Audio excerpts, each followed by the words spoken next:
Mēs māmiņu klubā runājam ne tikai par bērniem, bet pievēršam uzmanību arī māmiņu labsajūtai un skaistumam. Pēc dzemdībām jaunās māmiņas nereti cieš no ādas problēmām. Tā paliek sausa, pelēcīga vai zaudē elastību, parādās jauna pigmentācija un, protams, strijas. Ja sievietē jau ir kādas ādas problēmas, diemžēl pēc bērniņa nākšanas pasaulē tās var pastiprināties.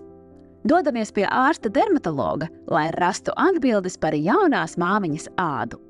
Pirmais un svarīgākais noteikti, ja mēs pamanām uz ādas kādus jaunveidojumus. Ja kāds no ādas veidojumiem pēkšņi parādījies, sācis strauji augt, mainīt formu, krāsu, vai asiņot, vai kreveļot, tad noteikti šis būtu sarkanais karogs, kad būtu jāsāk domāt par dermatologu apmeklējumu un noteikti ir apmeklēt. Lai mēs varam veikt attiecīgi dermatoskopiju un izvērtēt, vai šis veidojums ir labdabīgs, vai tomēr mums ir aizdomas par kādu netik labu procesu. Labrīt! Labrīt!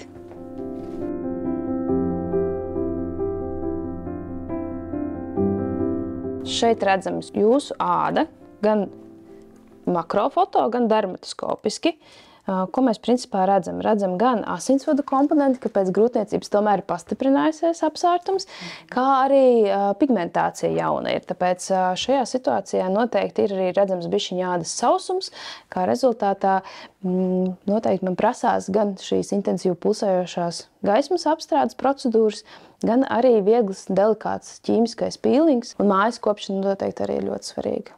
Ja ir pastiprinājies apsārtums vai pigmentācija, mēs varam izmantot gan intensīvi pulsējošās gaismas terapiju, gan ķīmiskos pīlingus pie kosmētiķiem. Grūtniecības un krūtsbarošanas laikā gan ādas kopšanas procedūras jāizvērtē, un dažas pat nav ieteicamas.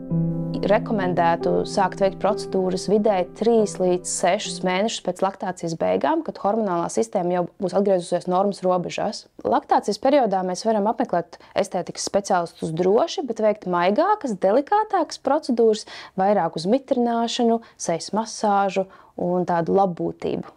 Viena no bieži sastopamām pamatproblēmām, ar ko vēršas jaunās māmiņas, ir strijas.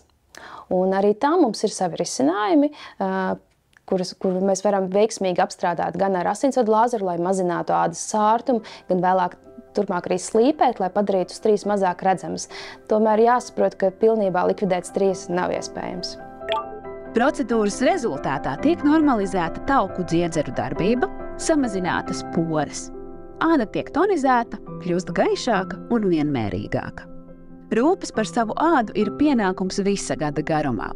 Svarīgas būs arī kopšanas procedūras mājas apstākļos, sabalansēts uzturs un pietiekami daudz uzņemts šķidrums. Visi šie priekšnoteikumi ļaus ādai būt veselīgai un koptai.